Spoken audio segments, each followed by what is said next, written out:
오늘 저희가 방송 시작하기 전에 장동혁 대표님 관련해서 단독 보도가 연달아 나왔습니다. 이제 근데 비슷한 내용이에요.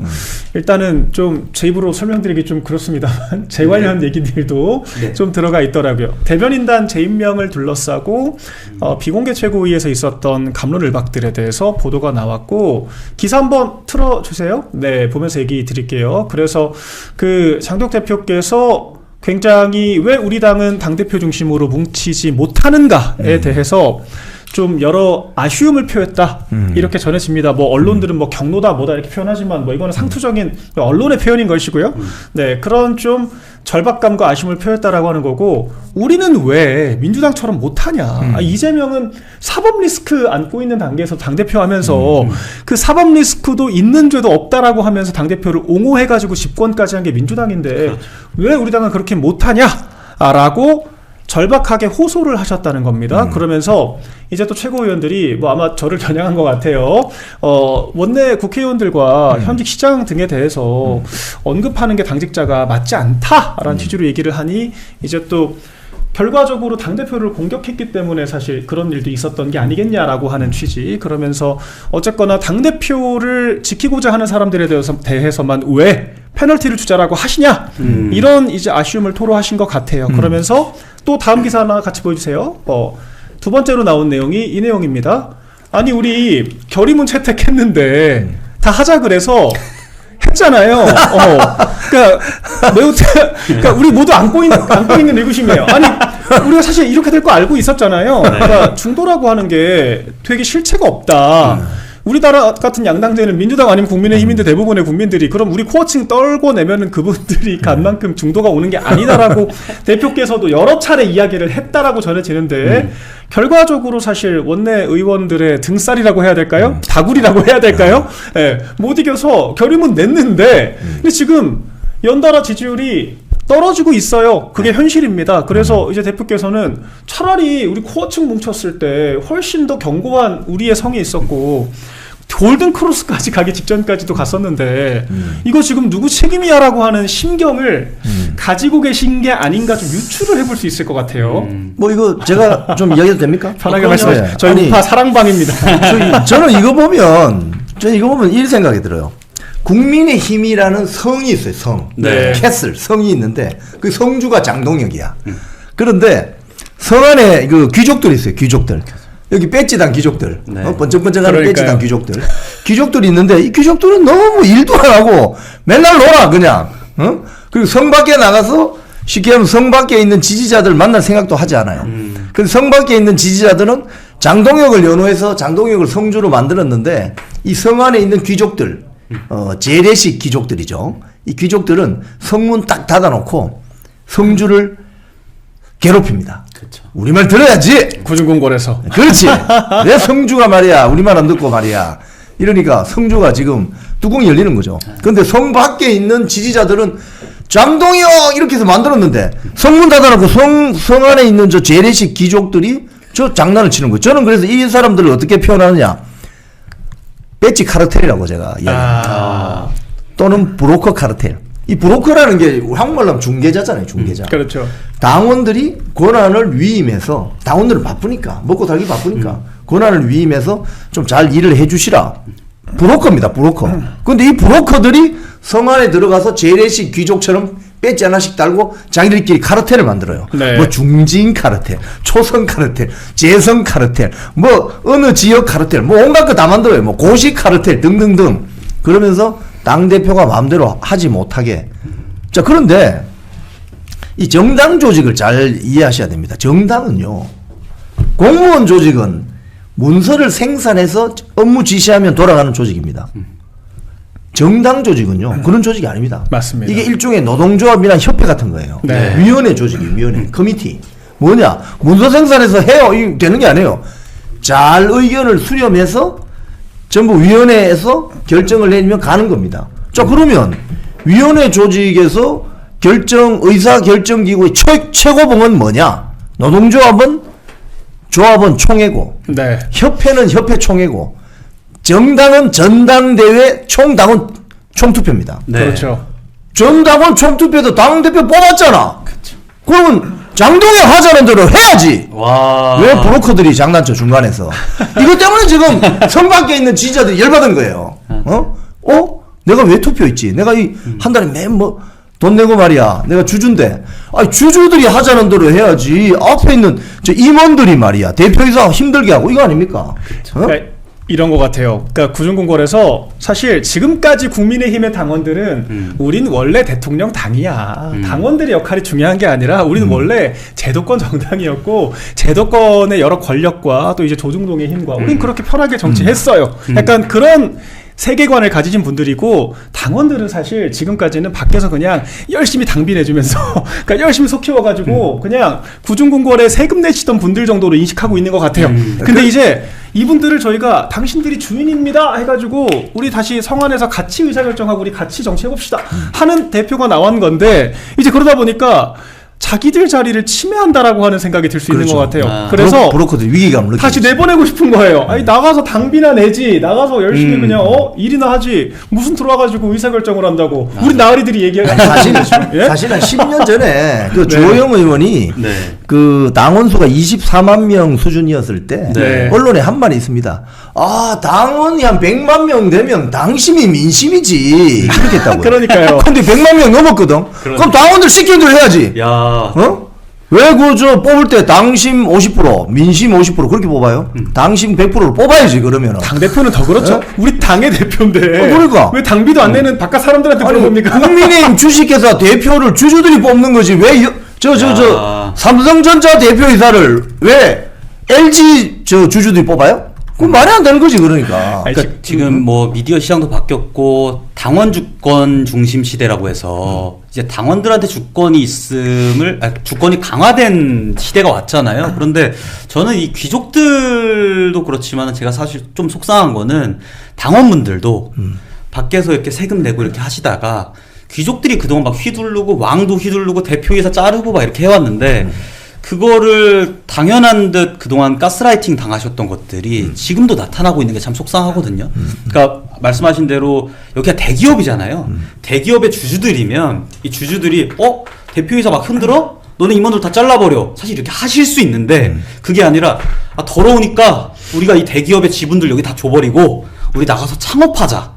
창당하자 이런 얘기들을 하고 계시거든요. 근데 저는 당원들이 이미 가지고 있는 권리, 이 국민의힘이라는 보수 정당 안에서 가지고 있는 이 레거시들을 버리고 나가시는 게 그동안 너무 많이 가스라이팅 되셨었다. 근데 지금은 시대가 바뀌었기 때문에 당원분들이 주권을 가지는 시대이기 때문에 자리만 지켜주시면 대표이사건 임원직은 다 물갈이 하실 수 있거든요. 그걸 당원분들도 최근에 조금 많이 깨우치고 계신 것 같아서 그동안 너무 참 안타깝고 너무 좀 긍휼히 여겨진다고 해야 되나요? 너무 안쓰럽다 이런 생각이 듭니다. 그게 사실은 지난 대선 때 새벽에 심야에 후보 바꾸치기 했잖아요. 그렇죠. 후보 바꾸치기 아니 이게 뭐야 이래가지고 당원들이 깜짝 놀래가지고 내가 뽑은 후보가 왜 밤새 바뀐 거야? 해서 그걸 저지시킨 것이 사실 역사적인 사건입니다. 당원들이 저지를 했죠. 이거 저지가 됐는데? 네. 이거 되네? 그래서 그때부터 이제 쉽게 이야기하면 깨우친 거예요. 예. 깨우쳐가지고 내가 찍으면은 되는구나. 이 자신감을 지금 가지게 된 겁니다. 그리고 한 표 한 표의 정치적 효능감을 깨닫게 됐기 때문에 이제는 이게 있잖아요. 이렇습니다. 그 지역구에 가보면요. 책임 당원 있잖아요. 네. 저도 2년 전에 총선 예비후보 한번 나가봤거든요. 네. 그 제가 간 지역구에 책임 당원이 한 3,500명 돼요. 네. 그럼 3,500명한테 후보가 다 전화했어요. 저는. 전화하니까 그분들이 뭐라고 하느냐. 지금 거짓말하지 마세요. 후보 아니잖아요. 이러더라고요. 저 후보인데요? 이거 저 개인 전화인데요? 언제든지 민원 전화하세요라고 하니까 진짜예요? 이러면서 신기하다고 이러더라고요. 그거 왜 신기합니까? 그러니까 후보가 전화한 적이 없대. 책임 당원들 후보가 전화한 적이 없대요. 지금 무슨 소리냐? 주주들을 존중할 생각도 없고 네. 준비가 되어 있지도 않고 또 주주들에게 다가갈 노력도 하지 않습니다. 그런데 지금 이 책임 당원이 보통 한 3,000명 수준이면은 그보다 더 적을 수 있어요. 어떤 지역구는. 그러면 거기에 국회의원들이나 뭐 이런 정치인들이 소수 정예화된 자기 패밀리를 데리고 그 동네를 먹을 수가 있습니다. 네. 근데 문제가 지금 발생했어요. 뭐냐? 당원이 115만 명이 되면은 각 지역구마다 당원 숫자가 엄청 늘었을 거예요. 그러면 지역구의 당원 책임 당원 숫자가 한 10,000명 됐다 칩시다. 네. 그럼 10,000명 어떻게 관리해요? 솔직히 말해가지고. 네. 그동안은 소수 정예로 해서 자기들끼리 말아먹을 수 있었는데 그렇죠. 그러면 뭐 배지 나타나면은 뭐 사또 행차 이러면 90분 그거 보고 정말 깜짝 놀랐는데요. 이제 그런 시대가 아닙니다. 맞습니다. 당원이 115만 명이 됐다는 것은 소수들이 말아먹기에는 덩치가 너무 커졌다. 그렇죠. 그래서 지금 국민의힘에는 새로운 리더십이 필요한데 그건 뭐냐? 당원 중심주의, 대중 우파 정당이다. 이렇게 말씀드릴 수 있습니다. 그러니까 이게 기존의 우리 당의 운영 방식이 당원들이 중심이 아니라 국회의원들 전당대회도 안 나와요. 그러니까 당원들에게 선택을 받겠다라고 하는 의식도 없고 그냥 나 배지 달았으니까 내 마음대로 한다라고 하는 사람들이 중심이 됐던 것이 지금까지의 국민의 힘이었다면 이제는 너무 당연한 거죠. 당원 주권 중심으로 간다. 이런 의미에서는 우리가 혁신파예요 지금. 맞아요. 그러니까 기존에 자기들 의원들이 마음대로 좌지우지했던 정당으로 그대로 남자라고 하는 사람들이 근데 자기들이 혁신파래. 근데 그런 분들이 오히려 또 구시대 정치를 그대로 관철을 하겠다는 분들인 거고 오히려 저희 같은 사람들이 아니 당원들이 주인되는 정당으로 우리도 바뀌어야 되는 거 아니야? 민주당이 그렇게 해가지고 정확히 집권을 했잖아. 그리고 그게 전 세계 정당 정치가 그렇게 그리고 원칙적으로 그렇잖아요.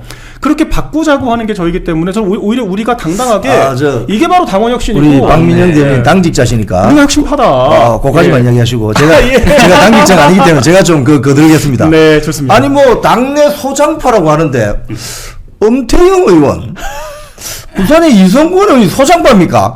아니 정치한 지 지금 몇 년 됐는데 지금 20년이 넘었잖아. 20년 넘었는데 무슨 소장파예요 그게. 소장파는 이 박민영 대변인이나 또는 우리 이재명 씨 같은 저런 분들이 이제 정치에 처음 진입했을 때 이런 게 소장파예요. 소장파. 그렇죠. 완전 원로급 되면서 무슨 소장파고 대한감 이래야 대한감 일도 없으면서. 그러니까 저희 같은 30대 상식으로는 우리 당이 좀 이해가 안 되는 거예요. 제가 배운 정치 상식과 그래서- 제가 알고 있는 정당의 상식에서. 그래서 지금부터는 사실은 뭐 생물학적인 나이가 중요하진 않습니다. 네. 뭐 나이 많이 드신 분도 생각이 뭐 맑고 말라하면 뭐 이 젊은이 아닙니까? 그죠? 근데 젊은 우리 층도 생각이 좀 꼰대처럼 하면 꼰대인 거예요. 생물학적 나이가 중요하지 않은데 정치권에 오래 전에 들어왔던 분들, 뭐 오래 전에 발 담근 분들은 이제 그 문법이 맞지가 않아요. 제가 이제 다 뭐 사회 진출하고 있던 아이들, 제가 아들 둘입니다. 중학교 들어갔을 때 제가 야 영어 공부 열심히 해야 돼. 성문 기본 영어, 핵심 영어, 종합 영어 다 봐야 돼. 이러니까 우리 아들이 그랬어요. 아빠 그런 걸 안 가르치는데요 요즘 학원에 그런 거 없어요. 그런 게 없어졌나? 그런 겁니다. 문법이 달라요. 문법이. 맞습니다. 그러니까 새로운 문법에 적응하지 못하면 퇴출됩니다. 퇴출됩니다. 그러니까 퇴출 당하기 싫으면 새로운 물결을 타든지 싫으면 나가세요 그냥. 할 사람 많아. 줄 서 있어. 여기 많잖아 이런데. 그럼요. 이런 분들 줄 서 있다고 지금. 요새 저희가 힘이 나는 이유가 뭐냐면 뭐 당원들이 응원해 주셔서도 힘이 나지만은 확신이 있어요. 저랑 민영이랑 뭐 김금혁 대변인까지 얘기를 하는 게 지금이야 뭐 팬덤 데리고 다니면서 뭐 지역 쫓아다니면서 기득권 행세하는 사람들이 대세고 그동안 그 문법이 먹혀왔었지만 이제 당원 주권 중심 시대가 되고 있기 때문에 그리고 그것을 내일 사실 또 집회를 또 보여주시잖아요. 그런 상징적인 어떤 변곡점에 있는 상황이기 때문에 지금 우리가 하는 방식대로 하는 것이 훗날에는 정답이 돼 있을 거고 우리는 그래서 뭐 쓰러지지 않을 거예요. 그래서 최근에 막 힘든 일들도 많았고 당 안에서도 어려운 일들이 대변인 입장에서 좀 있었어요. 그런데도 불구하고 저희가 힘이 안 빠지는 게 우리 문법이 맞아라는 확신이 있거든요. 그럼요. 당원분들도 그걸 보고 저희를 또 지지해 주시는 것도 있겠지만 그걸 모르시는 분들도 그냥 이렇게 새로운 어떤 개혁적 움직임을 가져가려고 하는 청년들을 응원하고 싶다라고 하시는 분들도 굉장히 많아요. 그 모든 것이 벌써 결집이 되고 있고 저희가 또 팬카페도 만들었거든요. 근데 이 팬카페가 저희의 팬카페가 아니라 이 더라이트라는 집단은 그런 개혁의 어떤 선두주자가 되기 위한 어떤 크루 같은 개념으로 가져가려고 하는 거예요. 그래서 여기에 기자님도 들어와 주실 것을. 예. 초대해 주시면 제가 가서 밥을 좀 사겠습니다. 너무 감사드립니다. 근데 생물학적으로 좀 나이가 드신 분들 저 포함해서 옛말이 틀린 게 하나도 없습니다. 나이 들어서 존경을 받으려면 입은 닫고 지갑은 열어라. 근데 이 점은 거꾸로 해. 거꾸로 하니까 존경을 못 받는 거예요. 지금 국민의힘 중진 이상 의원들도 마찬가지예요. 입은 좀 닫고 후배들 위해서 좀 지갑을 여시기 바랍니다. 한 번씩 지갑도 지갑을 째줘요. 그래야 되는데 거꾸로 하니까 맨날 자기가 다 발언의 주도권을 가지려고 하고 젊은 우리 새로운 사람들 의견을 잘 경청하지도 않고 그러니까 이게 되겠어요? 안 되는 거지. 맞습니다. 그래서 저희가 오늘 또 이 지지율 관련해서 마침 기사가 나왔으니까 한 번 더 언급을 해보려고요. 그러니까 이게 같은 패턴이에요. 자기들이 발목 잡고 자기네들이 당대표한테 입장 바꿔라, 노선 바꿔라 난리를 치면서 정작 그렇게 해서 지지율 떨어지잖아요. 그러면은 당신이 실천을 안 해서 진정성이 없어서 그거 우리 많이 봤던 패턴이지 않습니까? 똑같이 하고 있던데 지금 친한동원계는 이제 저희 당 사람들은 아니니까 저희가 좀 얘기를 하겠습니다. 그냥 질러버려요. 네, 한동훈 씨는 제가 더 과격하게 얘기할 수 있을 것 같은데 일단은 우리 함경우라고 하는 또 친한동훈계로 유명한 이거 페이스북 한번 띄워주세요. 제가 얘기하면 그래서 지금 띄워주세요. 또 아니나 다를까 최근에 이 지지율 또 하락하고 있는 국면들에 대해서 자기네들이 지금까지 감나라 배나라 했던 것은 쏙 빼놓고 이거 다 윤석열 전 대통령 때문에 장동혁 대표 때문에 라고 이렇게 당당하게 얘기를 하더라고요. 장동혁 탓이다.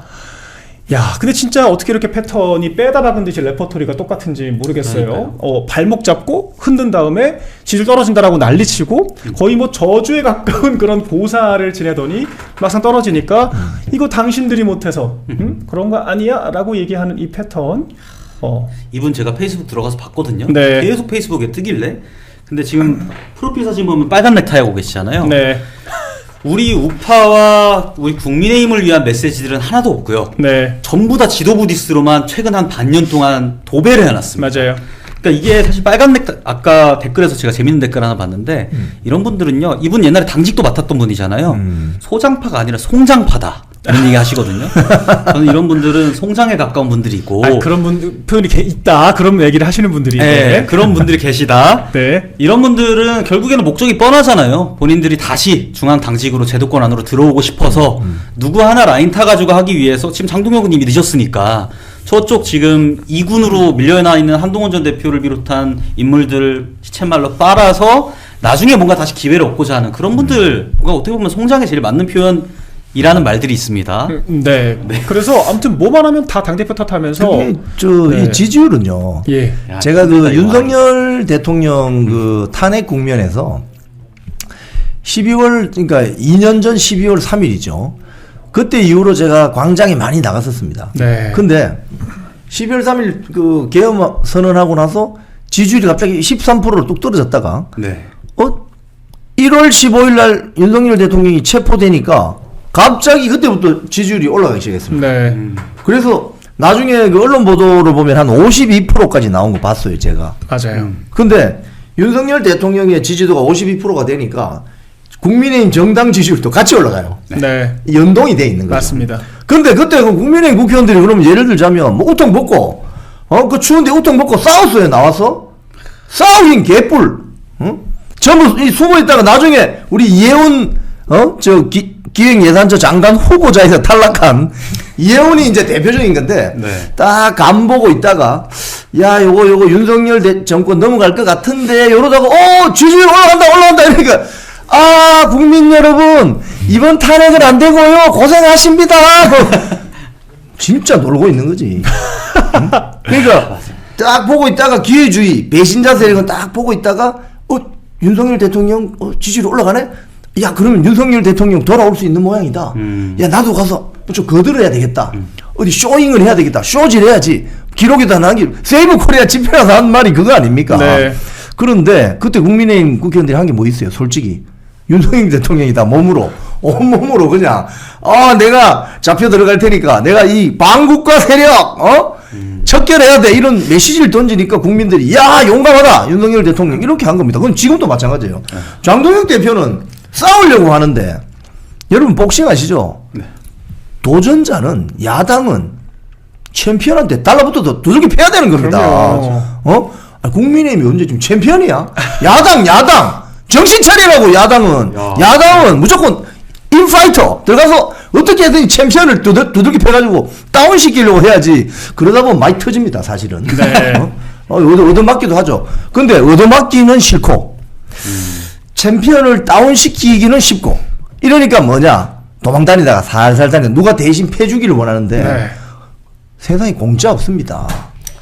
내가 저 상대방을 KO시키려면 나도 엄청 맞아야 돼요. 우리 그 파이터 홍수환 선수, 장정무 선수 기억 안 납니까, 여러분?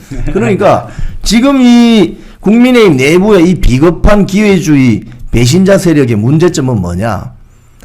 싸우기는 싫고 지지율은 좀 올라갔으면 좋겠는데 잘 안 올라가. 그럼 모든 탓을 당대표에게 뒤집어 씌우는 거죠.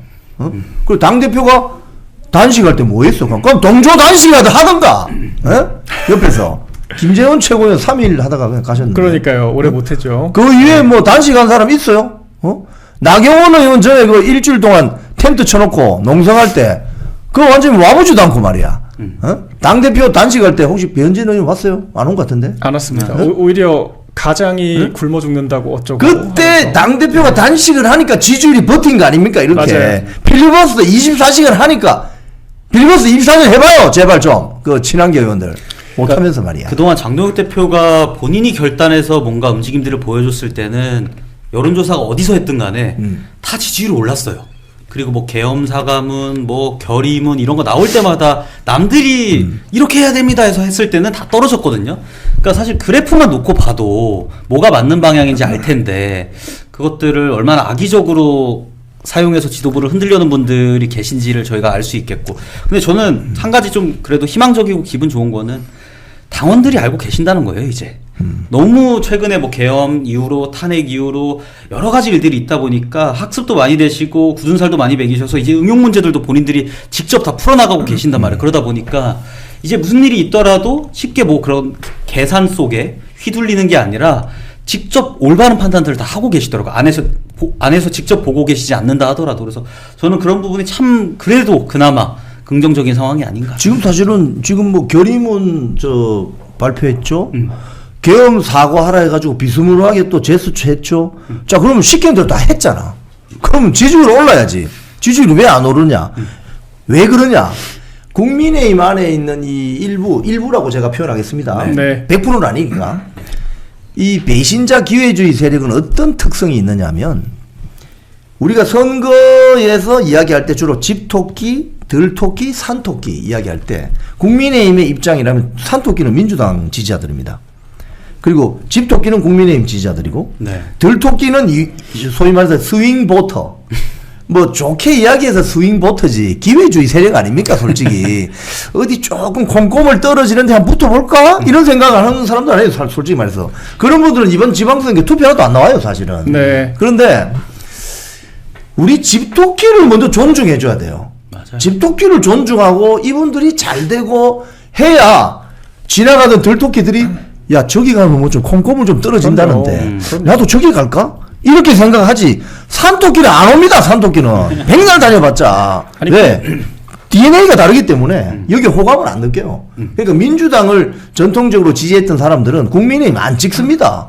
그런데 맨날 하는 말이 중도 확장해야 돼요. 중도 확장하면서 들토끼 몇 마리 막 잡으러 다니다가 들토끼도 놓치고 집토끼는 그냥 좌절하고. 그렇죠. 지금 이런 상황이에요. 뭐 토끼도 토끼인데 요즘에는 고양이 많이 키우잖아요. 박민호 대표는 고양이 키우죠. 네. 옛날에는 우리나라에서 강아지만 키웠거든요. 그냥 밥 주고 막대해도 강아지는 꼬리 흔들면서 다가왔는데 지금은 당원들이 고양이가 되셨어. 우리가 모셔야 돼요.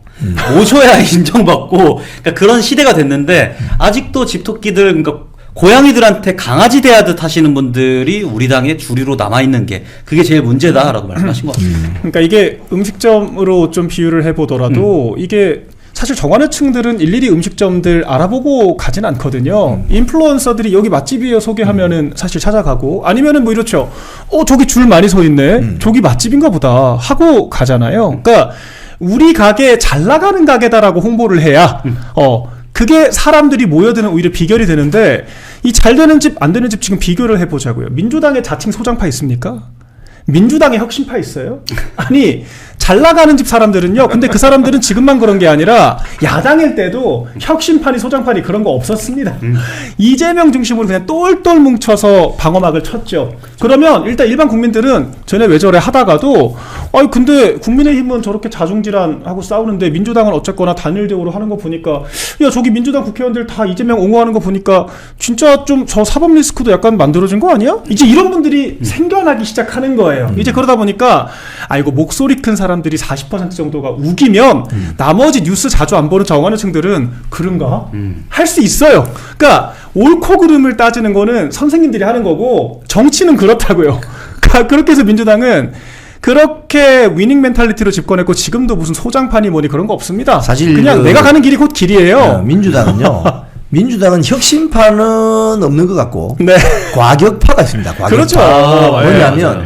더민주 전국 혁신회의라는 그 과격파가 있거든요. 거기에 그 당시에 이제 지난 총선이 끝나고 나서 22대 국회가 열리기도 전에 네.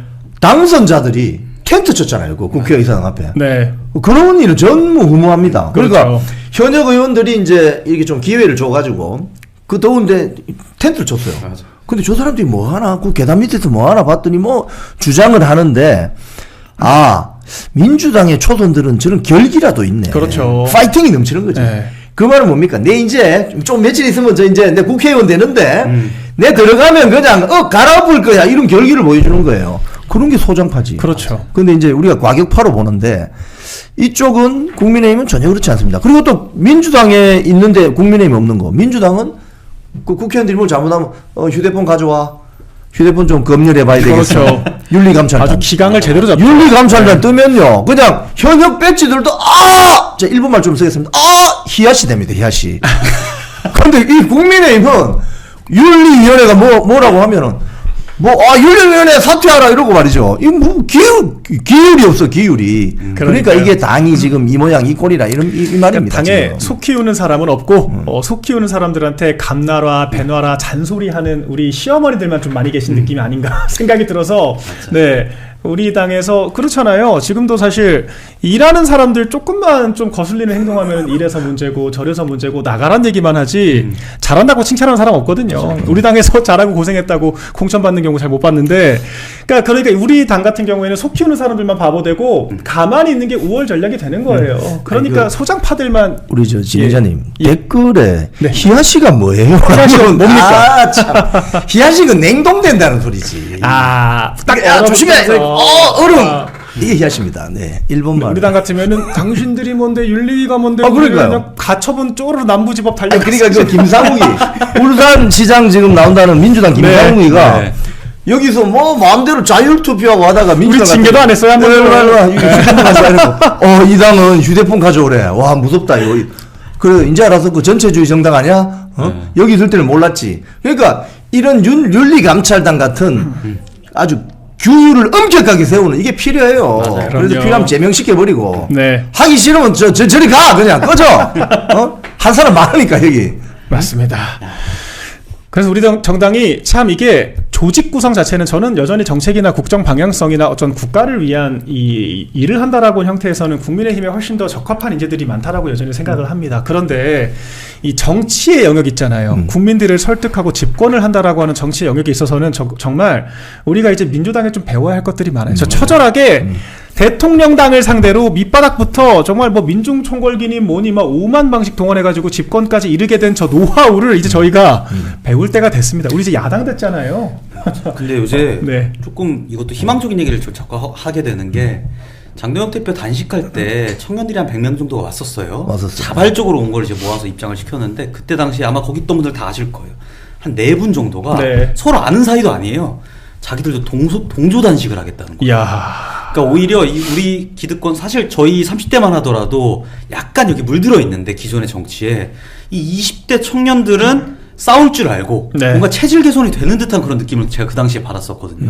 그러니까 아까 그 텐트 막 앞에 차리고 이렇게 농성했던 거를 이제 예로 들어서 말씀 주셨는데 우리 당의 젊은 층들 이렇게 전투력 있는 청년들 아까 제가 래퍼들도 얘기했었죠. 네. 이 친구들이 지금 치고 올라오고 있고 이들이 나중에 우리 당의 중심이 될 거다. 그래서 우린 지금 다는 못 바꿔도 일련의 체질을 바꿔야만 그거에 또 적응을 할 수가 있고 이 친구들이 떠나가지 않게 할 수 있고 그거를 위해서 장동혁 대표가 지금 고군분투하고 있다 말씀드리고 싶습니다. 네.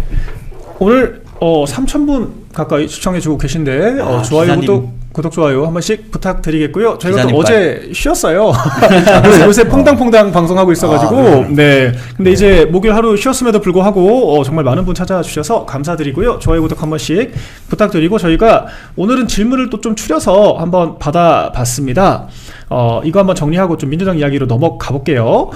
이영풍 기자님, 고정 생각 없으시냐? 패널로 오니까 날아다닌다라고 하는 평가들이 많습니다. 네. 여기는 뭐 출연료 많이 줍니까?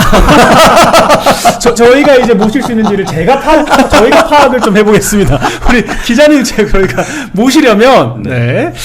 어쨌거나 너무 좋다라고 하는 의견 주신 것 같아요. 여기 빌딩 1층에 제가 처음 와봤는데 네. 맛있는 고깃집이 있어요. 맞아요. 냉삼집, 냉장고. 불러주시면 고기를 사겠습니다. 야, 너무 감사드립니다. 저 너무 오늘 우리 기자님 의견에 공감하고 감사하다 저희가 이런 이번 말씀 주부터 해주시고요. 한 달에 한 번씩 방청객들을 모시기도 하고 있거든요. 아, 그렇군요. 네, 방청 오실 때 그때 저희가 자리 한번 마련해 보겠습니다. 좋습니다. 네.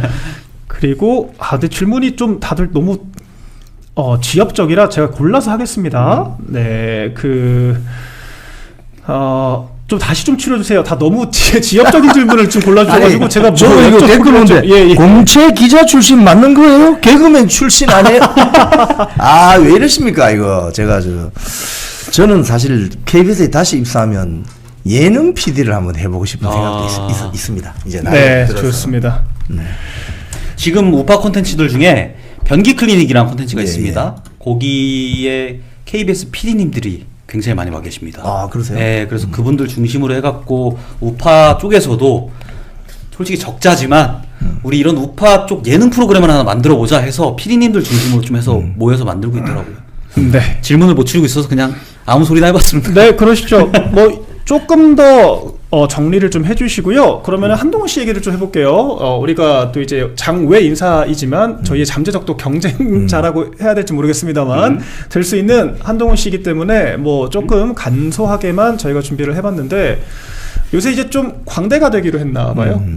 SNL 또 예능 프로그램 출연한다고 또 SNS에 올렸더라고요. 좀 빨리 띄워주세요. 네. 본인이 또 홍보했나요? 예. 그래서 네. 뭐 SNL 새 시즌 첫 회에 나온다 뭐라고 이렇게 얘기를 했는데 뭐 어떤 질문이 오갈지는 모르겠습니다만 요새 기사가 많이 안 나와가지고 좀 힘든 모양이에요. 그래서 열심히 어그로 끌고 있는 것 같습니다. 저는 한동훈 씨를 자연인 한동훈 씨를 언제 처음 봤냐면은 2007년도에 제가 부산지방검찰청 출입 기자였습니다. 네, 거기에 검사 시절에. 검사로 있었죠. 네. 한동훈 씨가. 근데 그때 제가 기억하는 한동훈 씨는 다른 특수부 검사였거든요. 다른 부서에서 만약에 보도 자료가 10페이지가 나온다. 네. 이러면 저 방에서는 한 30페이지 나왔어요. 그래서 야, 수사 열심히 하는 모양이다. 굉장히 열심히 하는구나. 네. 그랬는데 술을 안 먹고 제로 콜라를 먹는다. 뭐 이런 이야기도 들었어요. 네.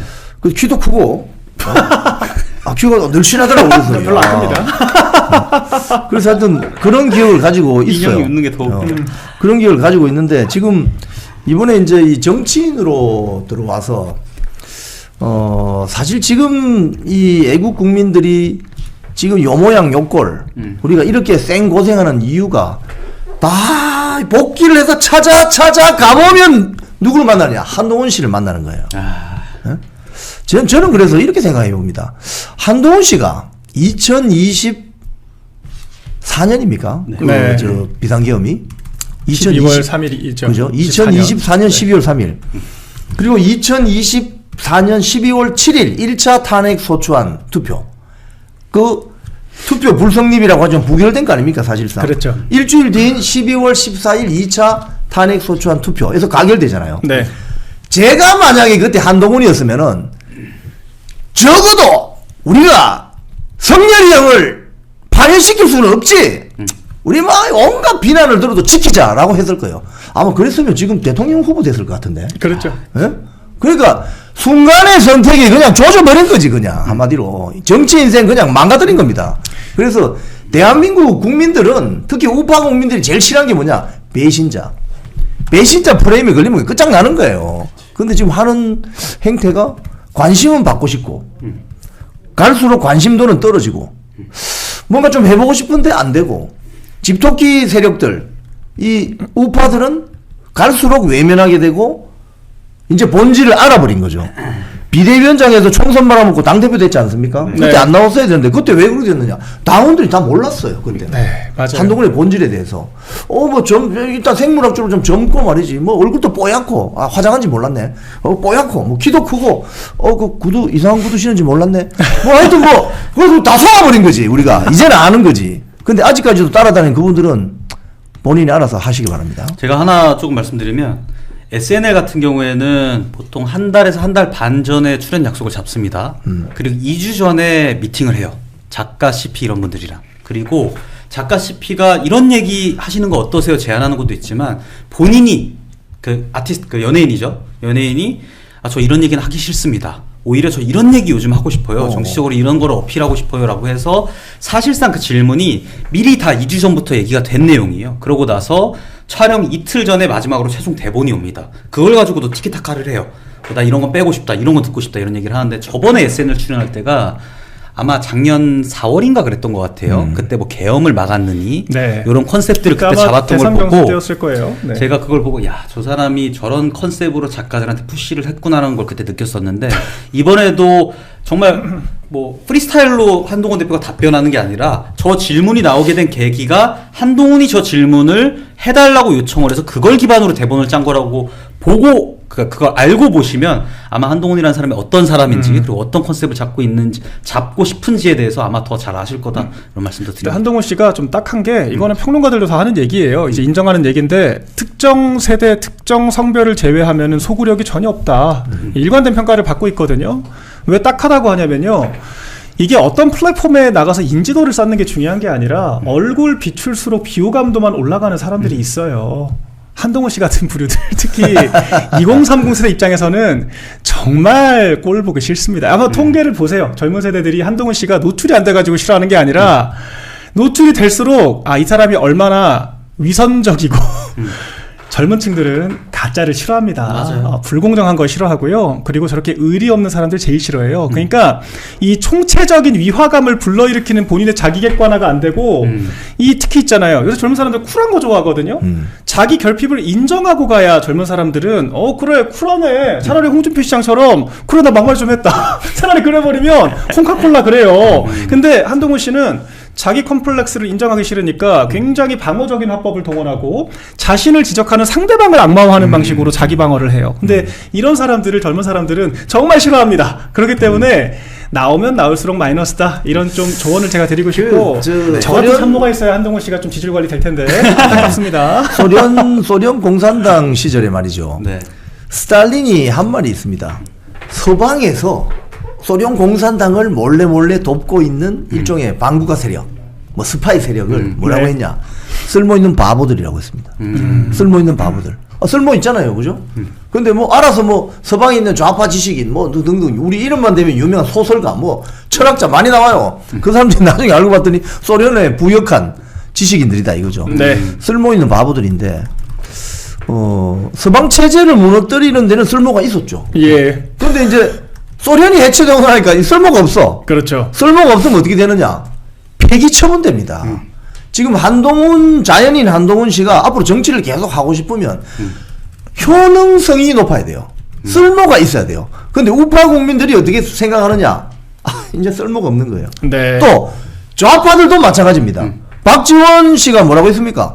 한동훈이 아주 효능감이 있었지. 그때 탄핵 때 결정적으로 말이지. 금메달 주고 싶다고. 그 쓸모가 있었죠. 이제 쓸모가 없습니다. 좌파들 봐서도 한동훈 씨는 이제 쓸모가 없어요. 왜? 국민의힘은 야당이고 대통령 당이 아니거든요. 그리고 대통령 권력을 탄핵시키는데 전혀 도움이 안 돼. 그럼 어떻게 되느냐? 길바닥에 버려집니다. 그렇죠. 비참한 말로를 맞게 되는 거지. 그러니까 배신 땡기면 안 된다고. 그건 아셔야 돼요. 제가 SNL 좀 정리하자면 보통 한 5개 정도 이제 꽁트 에피소드가 있습니다. 그걸 2주 전부터 준비하고 모든 질문에 대해서 철두철미하게 연습하고 답변하는 거라는 점. 그 자리에서 당황한 척하면서 아마 예쁜 말 하겠죠. 네. 예쁜 말을 프리스타일로 하는 게 아니라 보통 한 개 꽁트 7, 8분짜리를 한 3시간 정도 찍거든요. 그러니까 보통 4개 찍는데 이틀 걸리니까 한 3시간 이상 찍는데 그거를 연습하고 3시간 내내 찍었다가 말았다가 잘라갖고 이어 붙인 거라는 점, 그 부분에 집중해 주시면 좋을 것 같습니다. 네, 저희 질문 한번 좀 한 두세 개만 해보고 저희 민주당 얘기 좀 하고 오늘은 조금 방송 조금만 빠르게 마무리 아니 여기 저 관련돼서 네. 댓글이 하나 해서 말씀드리겠습니다. 예, 칭찬이 많습니다. 자유당으로 가자. 헛소리를 하지 마라. 이 오빠. 예, 자유당 가세요. 근데 왜 저를 욕해요? 가십시오. 가져가세요, 가져가세요. 가세요. 탈당하시려면 혼자 탈당하세요. 여기 와서 탈당해야 됩니다. 이 선동하지 마시고 안녕히 가세요. 아, 우파가 분열하지 않았으면 네. 좋겠습니다. 여러분 네. 대주주입니다. 굳이 이 대기업을 버리고 나가서 창업하지 마시고 그러니까요. 대주주로서 이 대기업의 임원들을 갈아치우십시오. 안녕하세요, 멸콩TV 시청자 여러분. 이번 주말에 특별 게스트는 여러분이 너무 좋아하는 이영풍TV의 그리고 대자유총, 대한민국 자유유튜브 총연합의 회장으로서 막중한 임무를 수행하고 있는 우리 이영풍 기자님, 저의 부산 행님이시죠. 드디어 이영풍 기자님이 멸콩TV에도 나왔습니다. 안녕하세요. 안녕하십니까. 제가 기자님으로 부르는 게 좋아요, 형님? 아니면 회장님으로 부르는 게 좋아요? 형님으로 부를까? 형님이요. 아니 우리 시청자님들이 저를 좀 좋아하는 건 맞나요? 아, 그럼요. 좋아합니까? 그럼요. 감사합니다 여러분. 저도 여러분 수요일마다 이영풍 TV 나가고 있는데 이제 우리 이영풍 기자님도 그러니까 기자 정신이 있으니까요. 저희 예. 이영풍 기자님도 저희 멸콩 TV에 자주 모셔서 예. 매주 이 대자유청이 어떤 활동을 하고 있는지 그리고 유튜버들이 보니까 각계격파 당하면 안 되거든요. 그럼요. 각자 의견은 존중받아야 되지만 딴소리 하다가 각계격파 당하면 좌파들 전략, 개딸 한딸들의 전략에 놀아나는 거예요. 맞습니다. 우리가 맞습니다. 장동혁 대표나 당을 지키고 보수를 지키고 지방선거 승리하려면 때로는 큰 전략 안에서 함께 움직여야 힘이 더 세지는 거거든요. 지금 이 말씀 참 중요한 말씀인데요. 사실 이 방송 보시는 여러분들도 사실 이해는 됩니다. 무슨 소리냐면 이 애국우파 국민들께서 10년 전 그 박근혜 대통령 탄핵 이후 그리고 윤석열 대통령 탄핵까지 이 하도 많이 속아가지고 조그마한 이런 일 때문에 마음이 많이 상하시고 또 쉽게 분노하시고 이 라면 끓이는 양은 냄비처럼 그냥 확 달아오르는 이런 게 있어요. 이게 제가 봤을 때는 그게 화병 수준인데 제가 참 이해는 됩니다. 왜냐하면 저는 박근혜 대통령 탄핵 시기에 사실은 KBS 안에 있었기 때문에 밖에 있는 애국 국민들이 이렇게 화가 나시고 힘들어하시고 마음에 상처가 난 걸 좀 몰랐습니다. 근데 제가 이제 KBS에서 해임되고 나와서 이렇게 아스팔트에 나와 계신 애국 우파 국민들을 보니 이래서 저렇게 슬퍼하셨구나. 뒤늦게 알게 됐습니다. 그래서 제가 이제 그런 점이 굉장히 이해가 되거든요. 이해가 되는데 이제 그런 일들이 한 10년 정도 이렇게 벌어졌기 때문에 지금 우리가 약간 전략 전술적으로 좀 생각해야 된다. 네.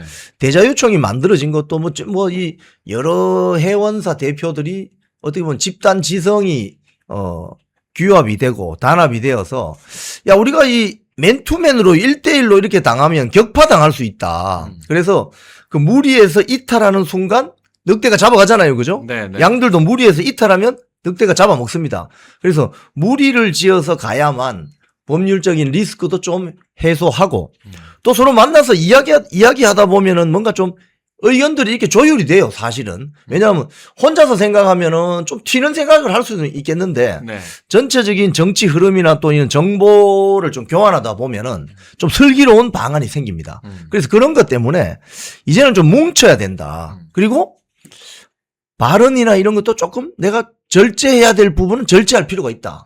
그래야만 다음 기회를 또 모색할 수 있고 그런 측면에서 대자유총도 만들고 또 이런 여러 1인 콘텐츠 크리에이터들이 모여서 집단 지성을 지금 만들어가고 있는 중이죠.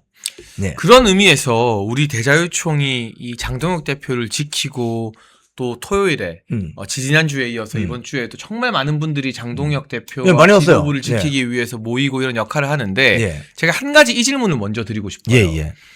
박형준 부산시장을 예. 불러서 지금 삭발 박형준 반응이 좋거든요. 반응 좋던데요. 생각보다 두상도 이쁘다. 그리고 박형준 시장이 좀 약간 뜨뜻미지근하고 우리 마음에 안 들던 때도 많았는데 네.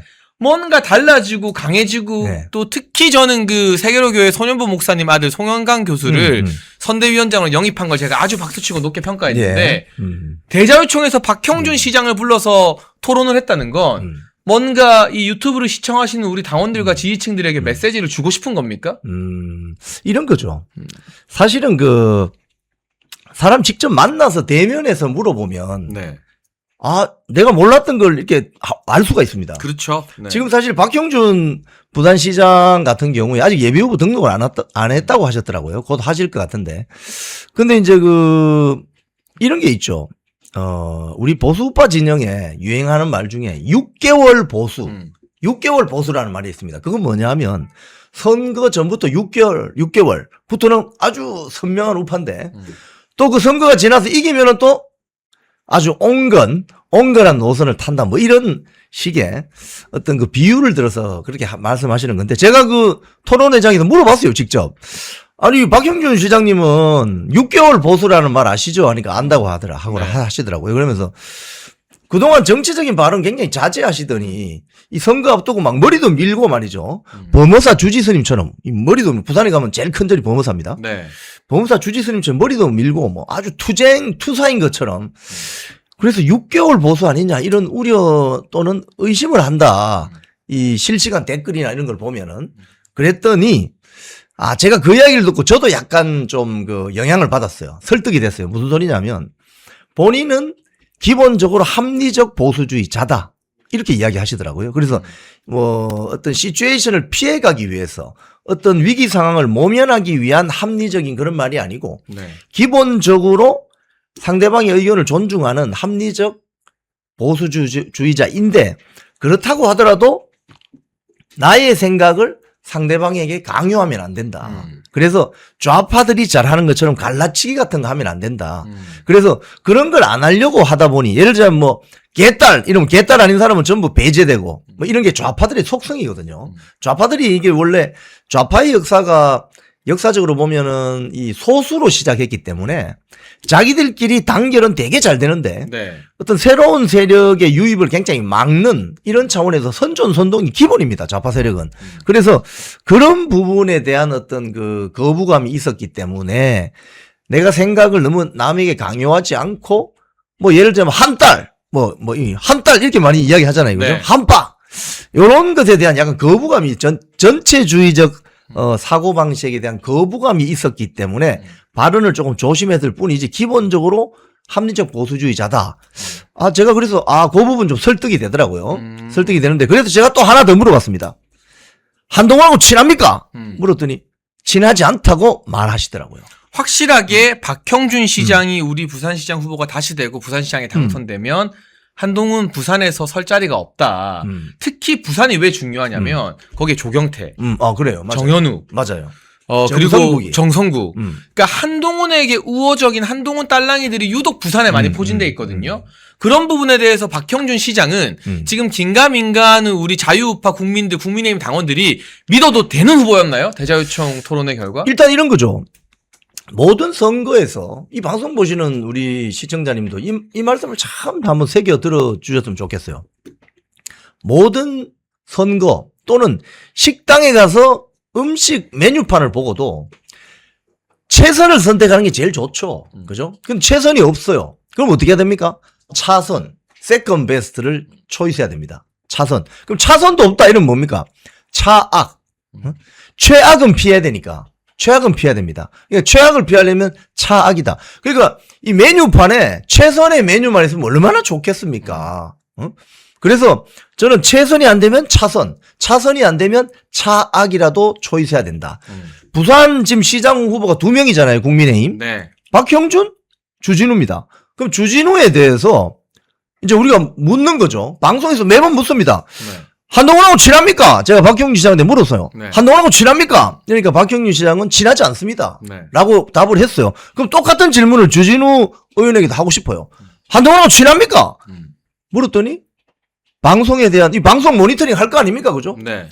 답이 없거나 그 캠프에서 어떤 사람이 일하고 있는지 비공개 전략을 쓴다는 거예요.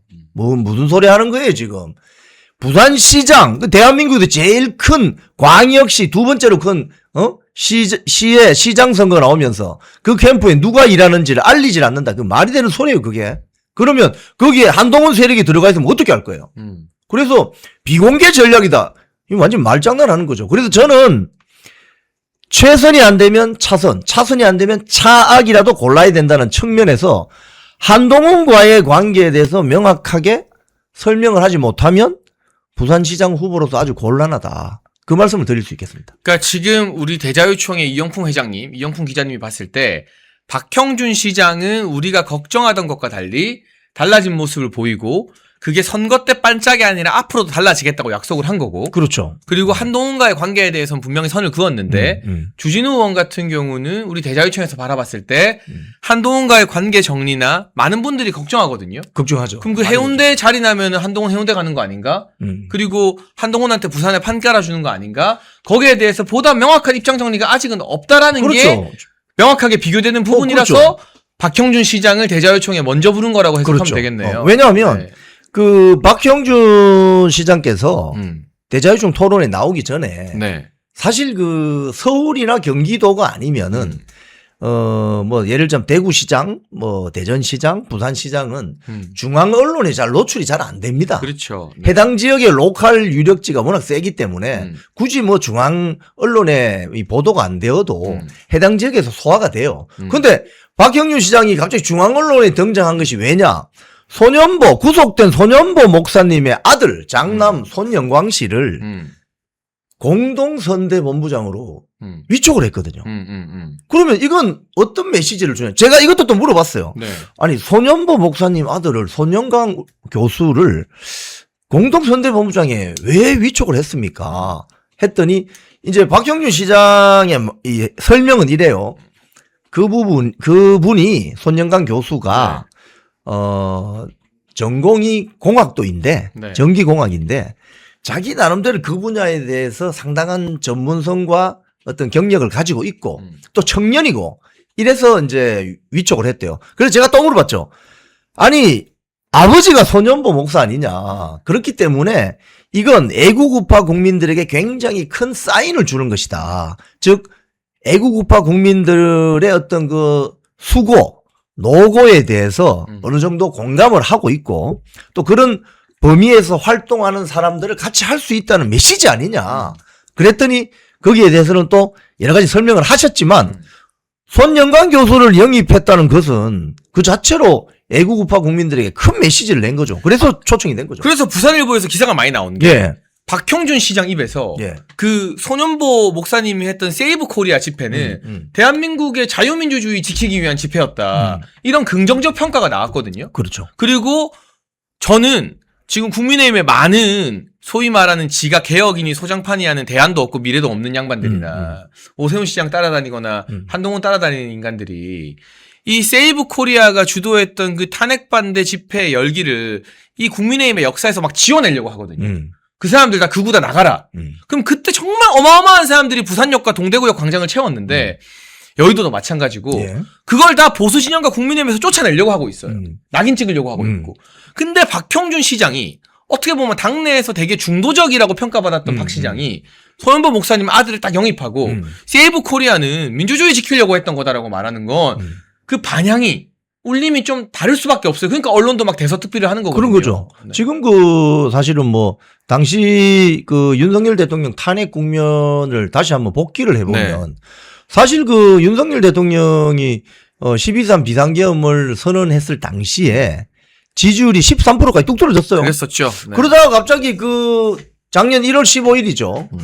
윤석열 대통령이 막 구속되고 이러니까 지지율이 급상승하기 시작해가지고 막 40% 넘고 50% 결국 가고 52%까지 갔어요. 제가 언론 보도 봤는데.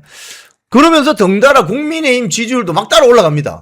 그 지금 뭐 대안과 미래든지 뭐 친한계 제가 진짜 이거는 말씀드리고 싶은 것이 지금 국민의힘 지지율이 뭐 20%예요. 오늘 뭐 10몇 %짜리도 나왔어요 하는 게 누구 때문이야? 당신들 때문이야. 당신들 때문에. 그때 윤석열 대통령이 구속되는 그 고초를 당하면서도 당 지지율이 그렇게 올라간 거. 그때 국민의힘 국회의원들이 뭐 솔직히 말해서 뭐 제가 저 광장에 자주 나갔기 때문에 다 기억을 합니다. 제일 먼저 나온 사람들이 국회의원이 몇 명 안 돼요. 근데 왜 국민의힘 지지율이 올라가지? 그건 윤석열 대통령 때문이었어요. 근데 지금은 윤석열 대통령 서울구치소 구속 수감 중이잖아요. 그러면 지금 지지율이 내려간 건 누구 때문이냐 이거예요. 그 윤석열 대통령 때문이에요? 국민의힘 국회의원들이 잘못하기 때문에 그런 거예요. 왜 잘못하냐 이거예요. 역사란 것은 좌파 역사학자 E.H. 카가 그런 이야기 했습니다. 역사란 현재와 과거의 끊임없는 대화다. 끊임없는 대화.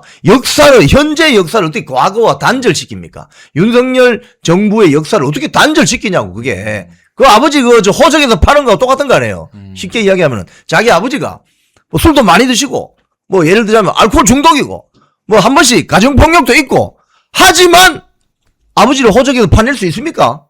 뭐 그런 거 다 감안해서 우리가 나이가 들면 알잖아요. 돌아가시면 그때 우리 아버지가 힘들었구나. 그러니까 이건 예를 드신 거예요. 예시입니다. 그러니까 예시. 모든 정권이나 모든 대통령은 공가가 있죠. 공과가 있죠. 다 잘하는 대통령 없고 다 못하는 대통령 없죠. 근데 못하는 부분이 부각되고 그렇다 해서 그냥 파내버리고 예를 들면은 거기다 침뱉어 버린다고 그건 해서 불가능한 거죠. 국민들이 야 그래 이제 저 당은 너네는 그 사람이랑 관련 없어라고 생각 안 해준다는 거잖아요. 안 해준다는 거죠. 그러니까 국민들은 절대 그렇게 생각하지 않습니다. 그러니까 그 이야기를 박형준 시장도 하던 게 저는 좀 놀라웠어요. 네, 그래서 그 전륜인이 하는 거에 메이는 거에 국민들이 관심 없다라고 말을 하더라고요. 그렇죠. 박 시장께서 사실 정치한 지 한 30년이 넘었다고 하시던데, 제가 이거 토론에서 들어보면서 제가 어떤 걸 느꼈냐면은, 정치를 오래 하셔가지고 상당히 내공이 있다.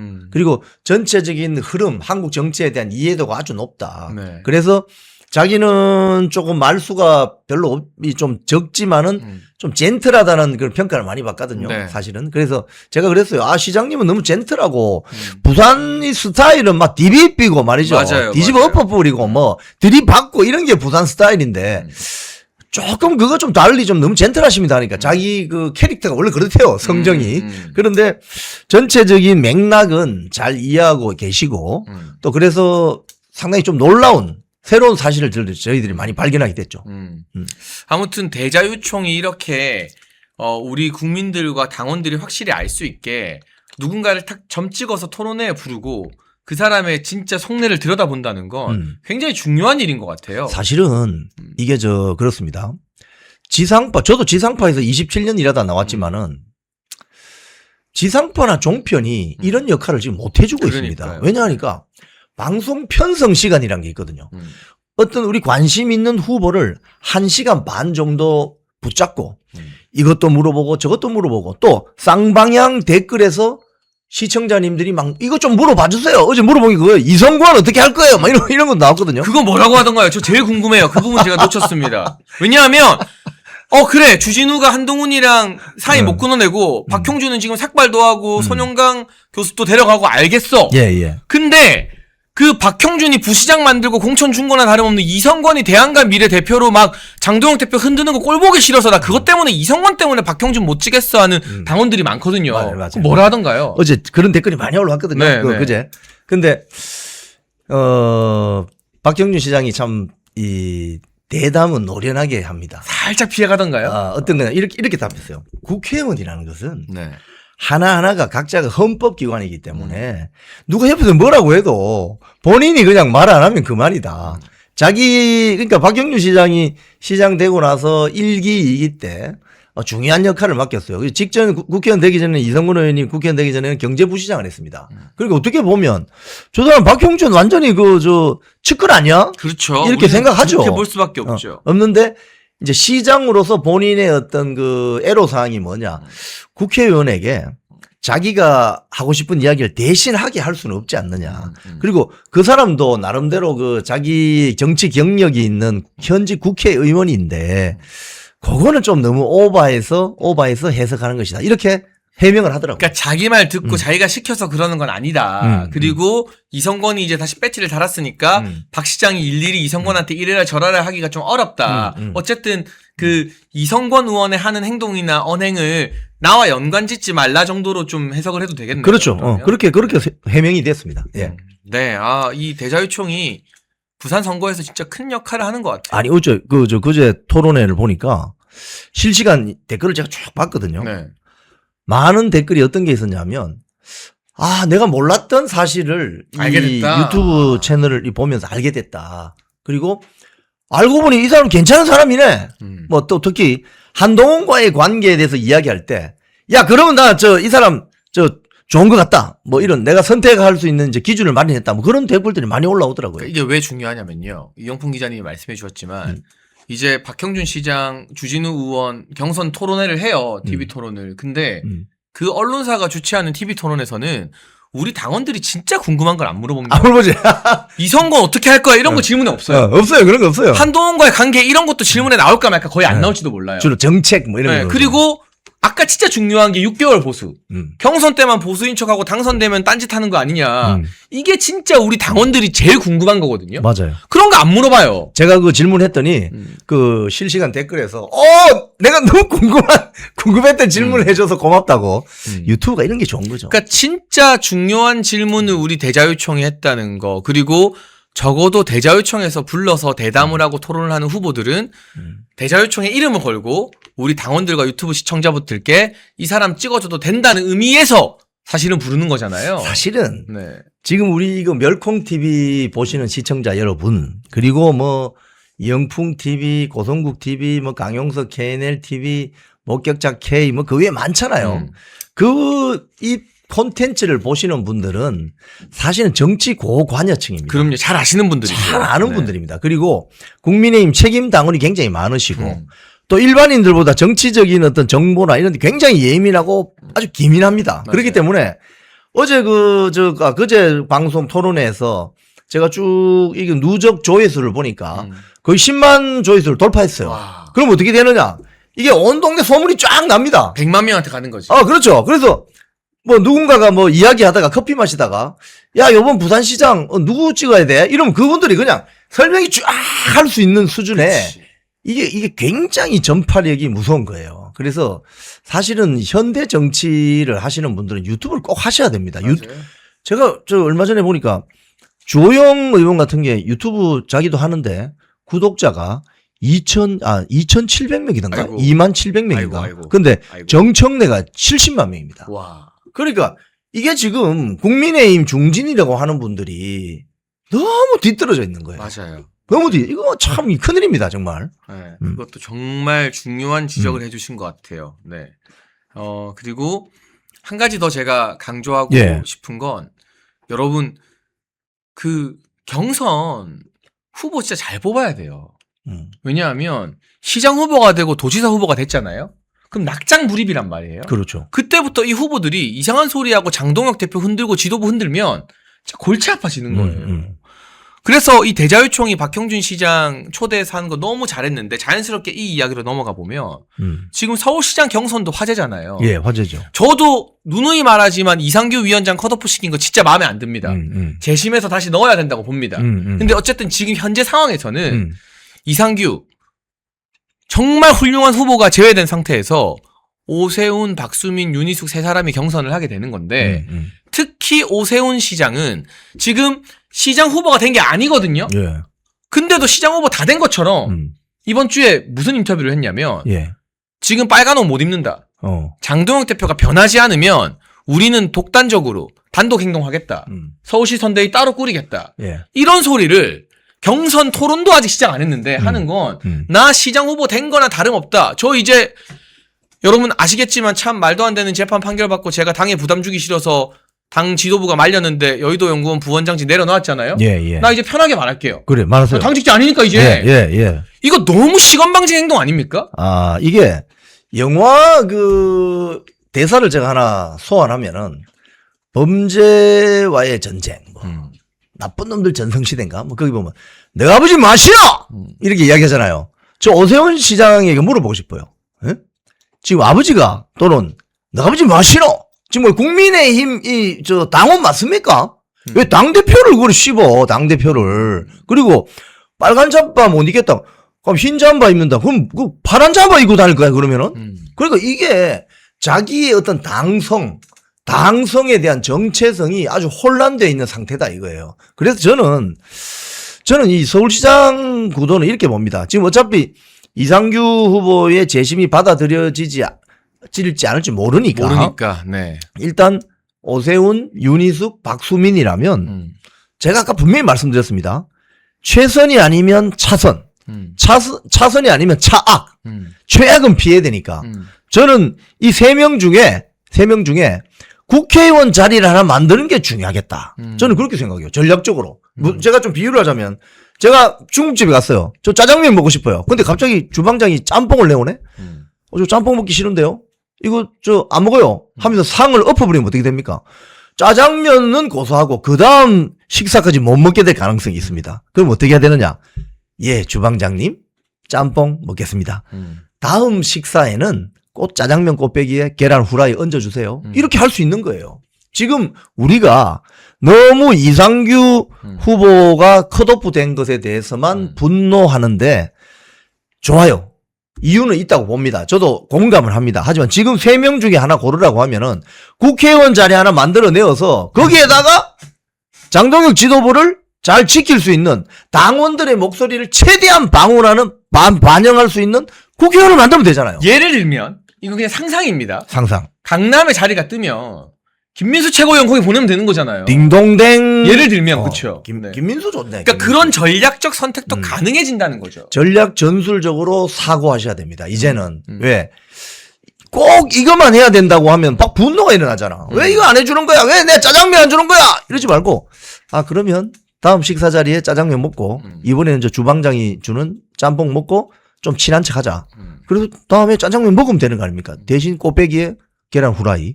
그래서 저는 강남에 만약에 박수민 의원이 국민의힘 서울시장 후보가 된다. 그럼 그 자리가 국회의원 재보선이 뜨잖아요. 그럼 거기에 뭐 김민수를 넣든지, 장동혁 지도부하고 같이 정치적 운명을 같이 할 수 있는 네. 그런 사람을 집어넣어서 지도부를 더 강력하게 만드는 방법도 있다. 이겁니다. 굉장히 중요한 말씀을 우리 이영풍 기자님이 해주고 계십니다. 물론 다시 한 번 더 말씀드리지만 저희는 진심으로 이상규 위원장의 재심 신청이 받아들여졌으면 좋겠습니다. 그 자영업 신화를 이룬 사람이 계란으로 바위치기 하는 모습 그 자체가 경선 결과를 떠나서 국민들한테 그리고 지금 자영업자들이 너무 맞아요. 어렵잖아요. 맞아요. 소상공인들한테 감동을 줄 수 있거든요. 그런데 우리 이영풍 회장님이나 제가 강조하는 건 플랜 B도 있어야 된다. 당연합니다. 플랜 A가 안 받아들여졌을 때 그냥 밥상을 엎어버리면 누가 제일 좋아하느냐? 한동훈이가 제일 좋아하고 제일 좋아하죠. 제일 좋아하는 거예요. 지금 제가 사실 제 방송에서 제가 뭐 솔직하게 다 말씀드립니다. 제 방송에서 뭐 이런 이야기 하면은 어떤 분들이 막 나 구독 취소할 거야. 뭐 이제 나 더 이상 이영풍 TV 안 볼 거야 이러는데 네. 제가 그럽니다. 예, 좀 쉬십시오. 감정이 좀 가라앉을 때까지. 좀 쉬시고 오십시오. 그럼 나중에 몇 달 지나면 또 다 돌아오십니다. 왜냐하면 지나고 보면 그게 맞거든요. 지나고 보면 내가 그때 너무 흥분했네. 제가 지난번 대선 전당대회 과정 거치면서 구독자가 막 이렇게 확 올라갔다가 또 쑥 빠졌다가 또 올라갔다 하는데 그 돌아오시는 분들이 다 그분이에요. 그래서 저는 냉정하게 전략 전술적으로 사고하고 행동해야 된다. 왜냐? 지금 결국은요. 장동혁 지도부를 흔들어 가지고 누가 제일 좋아하겠습니까? 그럼 장동혁 지도부를 쫓아냈어. 이번 공천 진짜 마음에 안 들어. 짜장면 안 주네. 밥상을 막 뒤집어 얹었어요. 그러면은 새로운 주방장이 나타나 가지고 니 오지 마. 이러면서 한동훈 비대위, 김종인 비대위, 조갑재 비대위가 되면 어떻게 되냐고. 그거는 밥도 못 먹고 그냥 쫓겨나는 거예요. 그렇기 때문에 지도부를 공격하는 것은 곤란합니다. 지금 민주당 공천한 거 보십시오. 민주당이 그제 송원석 원내대표가 최고위원회 할 때 지난 목요일 날 뭐라고 했어요? 범죄자 공천 카르텔이라고 하잖아요. 범죄자 집단 공천. 거기에 대해서 개딸들이 뭐라고 합니까? 모른 척 하잖아요. 모른 척 한다니까요. 당선 가능성을 보고 국민의힘 후보와 어떻게 겨룰 것이냐.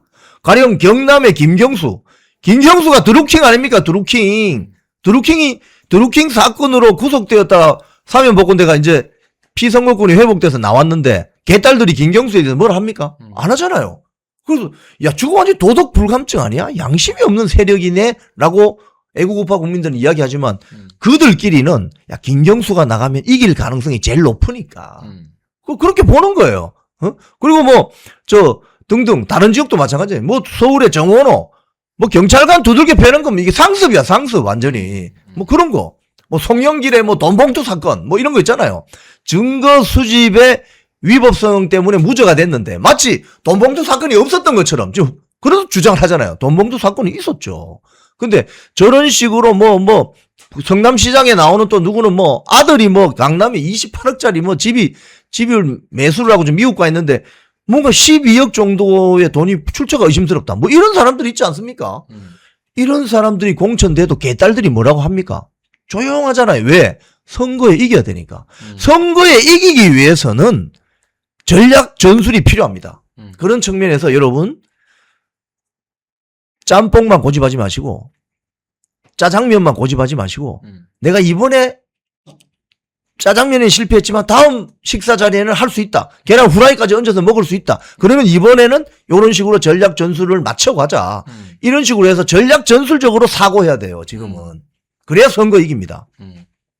저는 우리 이영풍 기자님, 영풍이 형님이랑 이영풍 TV에서 방송할 때도 좋았는데 그때는 앵커로서 저한테 질문해 주시는 거고 이제 반대가 돼서 제가 질문을 하잖아요. 아, 패널 하니까 너무 떠드는 것 같은데. 근데 제가 어떤 느낌 받냐면 와 내가 평소에 하는 생각이랑 싱크로율 거의 99%다. 99.9%입니다. 99.9%다. 근데 저는 아직 나이도 좀 여전히 30대고 뿔뚝뿔뚝해서 이 똑같은 말을 저도 압니다. 제가 여러분들한테 좀 예쁘게 잘 못할 때 있다는 거. 막 뻐락 성질내고 이게 맞는데 그럼 뭐 다 때려칠까요? 하면서 막 제가 화내니까 여러분들이 막 뭐라 하고. 근데 확실히 인생의 내공이 저보다 훨씬 깊은 선배님이니까 저랑 거의 똑같은 생각인데 그걸 정말 잘 정제해서 근데 또 시원시원하게 말씀해 주시는구나. 예, 예. 아, 이영풍 기자님이 진짜 매주 우리 웰콩TV 나와서 해줘야겠어요. 그래요? 출연료 많이 줍니까, 이거? 많이 드리겠습니다. 네, 제가 드리는 건 아니지만 많이 드릴 거고. 그리고 우리 이 기자님도 그 진행자로서 또 본인 방송에서 혼자 말하는 거 말고도. 맞아요. 이렇게 패널로도 계속 나와 버릇해야. 좀 자유롭거든. 이게 또 감이 또 유지가 되거든요, 이게 또. 그게 저는 이번에 이 사태를 쭉 보면서 이게 이제 이런 게 있어요. 한 사람 한 사람은 다 똑똑한데, 그죠? 다 모아놓으면은 좀 이렇게 어리버리한 수가 있습니다. 쉽게 이야기하면 엘리트 그룹이 이런 수가 많아요. 한 명 한 명은 와 너무 샤프하고 스마트하고 공부도 잘하고 말도 잘 듣고 이쁘고 뭐 잘생겼고 이런 게 있는데 덩어리로 모아놓으니까 이게 뭐가 잘 안 돼. 그런 수가 있습니다. 왜? 우리가 이거 담벼락 방파제를 쌓다 보면은 그 방파제를 지탱하는 정말 못생긴 큰 바위돌이 하나 필요합니다. 그게 하나 있어야 옆에 올망졸망한 이쁘장하게 생긴 돌들도 붙여가지고 쉽게 이야기하면 공구리 쳐가지고 벽이 생기는 거거든요. 그래서 저는 그런 역할을 할 수 있는 어떤 그런 사람들을 소중하게 대접해야 된다고 생각하고요. 특히 선거를 앞두고는 절대 당 지도부를 흔들면 안 됩니다. 당 지도부 흔들면 그건 무슨 소리냐? 그 방파제 안에 있는 제일 큰 돌 아니습니까? 그거 빼자는 소리거든요. 그럼 파도 한번 씹으면 끝나버는 거예요. 그럼 어떻게 되느냐? 다 파도에 휩쓸려 가는 거지. 그래서 굉장히 그 지도부 공격이나 지도부 비판은 특히 선거철을 앞두고는 굉장히 절제하고 조심해야 됩니다. 근데 이 국민의힘 계열의 정당이 박근혜 대통령 탄핵 시절부터 그동안 역사를 보면은 뻑하면 지도부 공격해요. 뻑하면 지도부. 아니 지난 한동훈 대표 시절 보세요. 지도부 공개했어요? 안 했죠. 네. 대표 들어오자마자 2달 만에 윤리위원장 바꿔버리고 그랬잖아요. 그러면서 자기들은 들어와가지고 장동영 지도부가 윤리위원장 바꾼다니까 임기가 뭐 2026년 1월 5일까지인데 안 되는데 뭐 이래가지고 결국은 1월달 되어서 바꿨지 않습니까? 그런 식이라는 거예요. 그래서 이 당에 들어있는 세력 중에 가장 큰 문제가 자기들 마음에 안 들면 무조건 지도부 흔들어대는 그 못된 버르장머리를 세리 고쳐야 됩니다. 그래야만 혁신할 수 있습니다. 네, 저는 오늘 너무 속이 시원해지는 시간인데 주말에 이 웰콩TV에서 이영풍 기자님을 보시는 우리 많은 시청자분들도 똑같은 생각이지 않을까. 아, 그런가요? 네, 저는 그런 생각을 하게 되는 것 같습니다. 네. 자, 그리고요, 여기서 지금 딱 말씀해 주신 것의 예시가 예. 고동진 의원, 예. 배현진 의원이거든요. 고동진 의원이 이번 주 한 목요일쯤에 뜬금없이 또 장동혁 대표 사퇴하라 했어요. 네. 이 시점에 공천 다 해가고 있는 이 시점에. 근데 이유가 뭔지 아세요? 이건 뭐예요? 박민영 재임용했다고. 아니 당대표 사퇴 이유가 30대 미디어 대변인 하나 새로 임명도 아니고 그냥 임기 연장 자연스럽게 가는 건데 예. 이거를 사퇴하라고 해서 기사 만들어내는 게 말이 됩니까? 제가 이걸 보면요 이런 생각이 듭니다. 제가 뭐 지난 방송에서도 제 방송에서 그런 이야기 한 적이 있는데 제가 나이키 신발을 1981년도 처음 신어봤습니다. 이런 이야기 하면 이 방송 보시는 분들 중에 이제 저보다 연배 높으신 분들은 맞아 이런 분들 있죠. 제가 나이키 신발을 1981년도 처음 신어봤는데 제가 그 운동화를 딱 신는 순간 어떤 생각을 했냐면요. 아, 이건 신발이 아니야. 그럼 뭐야? 이건 명품이야. 명품. 딱 신발 이 발이 딱 들어가는 순간 아, 내 발이 아주 케어받는 느낌. 그리고 신고 뛰어보니까 푹신푹신하고 너무 편한 그 신발. 그걸 제가 잊을 수가 없어요. 제가 초등학교 때. 근데 그 전에 나이키 신발 나오기 전에 신었던 신발은 뭐 기차표, 사마고무, 칙칙폭폭 뭐 이런 거거든요. 운동화. 그거는 무겁고 뭔가 또 이거 새 신발 신으면 뒤축 까지고 뭐 여러분 다 기억하시죠? 그런 시절이 있었습니다. 그런데 나이키 신발을 신어본 사람은 고무신 멋있습니다, 여러분. 나이키 신발을 신어본 사람은 기차표, 사마고무 그 신발 멋있습니다. 무슨 소리냐? 지금 전 세계적으로 당원 중심주의 대중우파 정당이 활발해지고 있습니다. 그 대표가 미국의 트럼프 대통령, 영국 페라지, 영국 개혁당, 리폼 유나이티드 킹덤, 그 다음에 뭐 유럽의 제2정당, 그리고 일본의 다카이치 사나이 총리까지. 자, 무슨 소리냐? 나이키 신발이 한국에 상륙을 해도 진작에 상륙했어야 돼요. 근데 이 나이키 신발에 한국 상륙을 맡는 게 누구냐? 바로 이런 자들입니다. 이런 자들. 대한민국의 당원 중심주의 우파 대중주의 정당의 이 혁신이 이루어져야 되는데 이미 좌파 정당은 20년 전 노무현 시절부터 쉽게 이야기하면 당원 중심주의 좌파 대중주의 정당이 출범을 했어요. 그게 지금 시스템이 만들어지고 힘이 세지고 벌써 집권을 몇 번 했어요. 집권을. 김대중 이후에. 근데 여기는 멀쩡한 자기 대통령 그냥 탄핵시켜버리고 또 뭐 해가지고 탄핵 찬성하러 들어가고 이랬던 자들이 소위 말해서 대한민국의 우파 정당의 당원 중심주의 대중우파 정당의 성립 출현을 막고자 하는 거예요. 이게 마지막 그 퇴행이에요, 퇴행. 근데 이걸 막을 수 있느냐? 못 막습니다. 왜? 나이키 신발 한번 신어보면 그 다음은 또 나이키 신발 신어야 되거든요. 그래서 앞으로 고무신 시대로 못 돌아갑니다. 그래서 지금 대중 그 우파 정당의 출현을 강력하게 갈망하는 이 책임 당원이 왜 장동혁 지도부 출범하고 40만 명 이상 가입하겠습니까? 자기 돈 내고. 숫자죠, 이런 적이 있었냐고. 주호영조차도 당원 24만 명 시절에 신문 인터뷰에서는 이렇게 이야기했습니다. 당원이 한 100만 명쯤 되면 그게 민심 아이가? 근데 지금 당원 100만 명 넘었잖아요. 왜 민심 안 따르는 거야, 민심? 당원들이 시키는 대로 해야지. 그럼 당원들은 지금 장동혁 지도부를 환호하고 응원하고 격려합니다. 그러면 그 당원들의 뜻을 따라가라 이거예요. 그리고 그 뜻을 못 따르겠다 이러면은 나가세요. 아, 속 시원해. 어? 아우, 속 시원해. 절이 싫으면 중이 떠나야지. 그 절을 그냥 바꾸려면 되냐고. 우리는 새로운 절을 원해. 새로운 절. 제가 요 근래 여러 사람들과 방송했던 것 중에 오늘 가장 속이 뻥뻥 그래요? 뚫리는 멘트가 아닐까 싶은데 이영풍 기자님 매주 나와주실 거죠 이제? 네. 일주일에 한 번은 고정으로 나와주셔야 돼요. 제가 이제. 그 우리 장해찬 우리 전 부원장님이 돼버렸는데. 전 최고위원으로 불러주십시오. 전 최고위원. 이왕 좋아요. 전인데 좀 더 높은 걸로. 제가 네. 그 뭐 나이상으로 좀 형이지만 그래도 우리가 인간이라는 것이 또 감정의 동물 아니겠습니까? 맞아요. 제가 나와서 좀 말랑말랑하게 마사지도 좀 해드리고 기분 좋게 제가 해드리겠습니다. 아니 그리고 이 사람 이야기 한 번만 더 해볼게요. 예. 그럼 아까 고동진 의원 이야기를 했는데 예. 배현진 의원은 지금 사사건건 서울시당 위원장인데 장동혁 대표 서울 오지 마라. 그리고 이번 주에 국민의힘에서 좀 칭찬할 만한 뉴스가 하나 있었는데요. 예. 초재선 의원 중에 예. 개파색 빼고요. 친한 게 너네 빼고 그리고 오해받기 싫으니까 약간 장동혁 대표와 너무 친한 분들도 조금 자제해 주시고 두루두루 모여서 대안과 미래처럼 쓸데없는 정치적인 짓거리 하는 게 아니라 정책 공부하겠다고 모임을 만들었대요. 한 20명, 30명이. 예. 그러면 좀 박수 쳐줄 일이잖아요. 그렇죠. 좋은 공부하겠다는 거니까. 근데 그거를 또 굳이 배현진 의원이 자기 페이스북에 올리면서 이 사람들 다 알고 보면은 뭐 친윤이고 당권파고 뭐고 막 그러니까 뭐만 하면 다 마음에 안 드나 봐. 배현진 의원은 제가 이게 그러니까 어떤 인물이나 어떤 사건을 평가할 때 네. 역사적인 흐름이나 맥을 좀 짚어야 됩니다. 네. 우리 배현진 의원이 정치권에 등장한 것이 홍준표 시절 아닙니까? 그렇죠. 아, 그렇죠. 준표 오빠 이래가지고 그 뭐 약간 당권파처럼 했다가 맞아요. 이제 홍준표가 사라지니까 또 뭐 갑자기 또 성렬이 형 뭐 예를 들자면 그래도 또 성렬이 형이 사라지니 또 뭐 저 이준석도 나타나고 그다음에 또 동훈이 오빠 근데 요번에 교회 오빠 하다가 교회 오빠는 한테는 이게 안 먹히는 거예요. 예?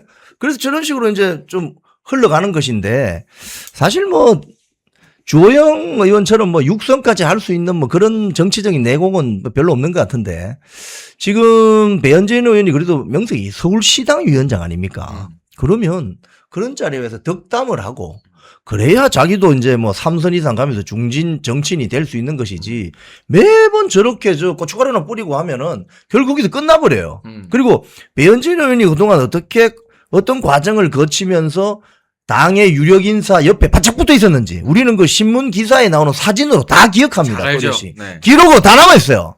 이제 교회 오빠 하다가 안 되나? 그게 잘 안 되는 모양이지. 그래서 좀 안타깝습니다. 아휴, 참, 이렇게 사사건건 당대표를 흔들고 자해행위를 하는 와중에서도 고군분투하고 있는 장동혁 대표에게 그래서 여러분이 더 많은 힘을 실어주셔야 되는 거고. 맞습니다. 또 오늘 모이신 많은 분들의 그 목소리를 통해서 장동혁 대표도 아마 많은 기운을 받지 않았을까 싶습니다. 사실 네. 이거 공천 과정에 잡음이 나는 게 없을 당연한 수는 것이고 없어요. 맞아요. 공천 과정이 좀 시끌벅적해야 됩니다. 지나고 나서 보면은 아니 솔직히 뭐 우리 오세훈이 좋아서 찍었습니까? 국민의힘 후보니까 찍어준 거지. 맞아요. 오세훈이 뭐 잘나가지고 찍어줬어요. 오세훈 무소속 나왔으면 떨어졌을 거라마. 국민의힘 후보였으니까 빨간 유니폼 입고 공차니까 응원하는 거지. 그 선수가 갑자기 유니폼 뒤집어 던지고 파란 유니폼 입으면 그 응원해 줍니까? 그걸 몰라요. 그걸 지금 오세훈 시장도 오세훈 서울시장이 국민의힘 공천을 받아야 당선되는 거지. 흰 잠바 입고 다니면 그거 당선되겠어요? 그런 점에서 사실은 공천이 이제 지나고 나면 지금 민주당은 너무 조용하잖아요. 저게 좀 전체주의 정당인가 싶을 정도로 공천하는데 뭐 잡음이 없어. 그 참 공천 관리를 잘하는 게 아니라 오히려 뭔가 통제된 상태에서 정당이 운영되는 듯한 뭔가 전체주의적 냄새가 강하게 난다 이거예요. 근데 여기는 자유주의 정당답게 시끄러요. 일단 시끄러운데 전체적으로 지금 라인업을 대고 있는 걸 보면은 뭐 몇 군데 빼고는 이 정도면 한번 붙어볼 만하다. 근데 지나치게 일부 공천 잘못된 어떤 그런 부분, 약간 에러가 난 부분을 과도하게 포장해서 전체가 다 잘못된 것처럼 과장하시면 안 됩니다. 그러면 어떻게 되느냐? 나무 몇 그루고 썩은 거 보다가 야, 숲 저거 썩어 빠졌네 이렇게 이야기하는 건 똑같다니까요. 그러시면 안 되고 전체 숲을 보셔야 됩니다. 그리고 전체 지방선거, 전국선거니까 판도를 보셔야 돼요. 그리고 거기에 국회의원 자리가 또 나서 재보궐선거가 이루어지거든요. 그건 또 어떻게 할 건지 그것까지 다 감안해서 전략적인 사고를 하셔야 된다는 점이 중요합니다, 지금. 정말 명쾌한 이영풍 기자님과 함께 저희가 매주 여러분의 속을 시원하게 뚫어드릴 것을 약속하면서요. 여러분 주말이라 실시간으로 많이 못 보셔도 더 많은 분들이 이 방송 볼 수 있게 좋아요 눌러주시고 댓글 달아주시고 구독해주시면 이 이야기가 10만 명, 100만 명에게 퍼져서 대한민국을 바꾸는 씨앗이 됩니다. 네, 오늘 멸콩TV 첫 출연이신데 시청자들께 인사 부탁드립니다. 제가 이거 멸콩TV 몇 년 전에 열심히 나왔었어요. 제가 진행할 때는 처음이다. 네. 우리 장혜찬 우리 앵커님하고는 처음인데 이런 자리가 참 어떻게 보면 애국 우파 국민들에게 굉장히 소중한 공간이고 자리입니다. 왜냐하면 지금 사실 애국 우파 국민들이 어디 가서 야 이거 이런 거 궁금한데 뭔가 좀 정치 공부를 하고 싶은데 해주는 데가 없어요. 지금은 결국 이런 멸콩TV 같은 채널을 보시면서 정보를 들으시면서 아 이게 이렇게 돌아가는구나. 자연스럽게 그냥 완톱으로 그냥 정치 공부가 되는 거예요. 그런 측면에서 우리 장혜찬 우리 전 최고위원 그리고 제가 굉장히 열심히 노력하겠습니다.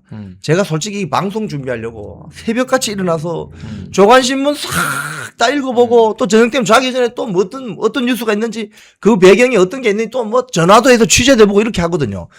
여러분 이 시청자님들은 그렇게 할 시간적인 여유가 없지 않습니까? 그러니까 저희들이 잘 썸머리해서 귀에 쏙쏙 뚫어드리겠습니다. 네, 여러분 저는 앞으로도 매주 우리 영풍 형님 모시고 시원하고 재밌는 방송 준비하겠습니다. 주말 잘 보내십시오. 시청해주신 여러분 감사합니다. 고맙습니다. 콩TV를 사랑하시는 시청자 여러분, 대한민국은 지금 체제 전쟁 중입니다. 연성 파시즘 체제로 갈 것이냐 아니면 자유민주주의 체제를 지킬 것이냐, 이를 위해서는 결단과 용기가 필요합니다. 국민의힘 장동혁 지도부가 흔들리고 있습니다. 당 안팎에서 많이 흔들어댑니다. 당의 중진이라는 정치 원로 그룹들이 장동혁 체제를 마구 흔들어댑니다. 이건 박근혜 대통령 탄핵 이후 바른정당 세력과 함께해라는 신호이기도 합니다. 이렇게 되면 국민의힘 자유민주주의 우파 정당은 역사의 뒤안길로 퇴행할 수밖에 없는 위기를 맞을 수 있습니다. 민주당의 정보통신망법이 통과되어서 오는 7월부터 시행이 됩니다. 이렇게 되면 언론 자유 훼손은 물론이고 자유우파 유튜버들의 산업 생태계에 심각한 지장이 예상됩니다. 여러분 어떻게 해야 되겠습니까? 여러분들의 도움이 필요합니다. 여러분들이 우잘사 회원에 가입하셔서 대한민국 체제전쟁에 승리하고 국민의힘 장동혁 지도부를 지켜내고 정보통신망법을 비롯한 언론 자유를 심각하게 훼손하는 여당발 공세에 대응해 주시기 바랍니다. 우잘사 회원 많이 가입하셔서 함께 가는 여정을 만들어 갑시다. 감사합니다.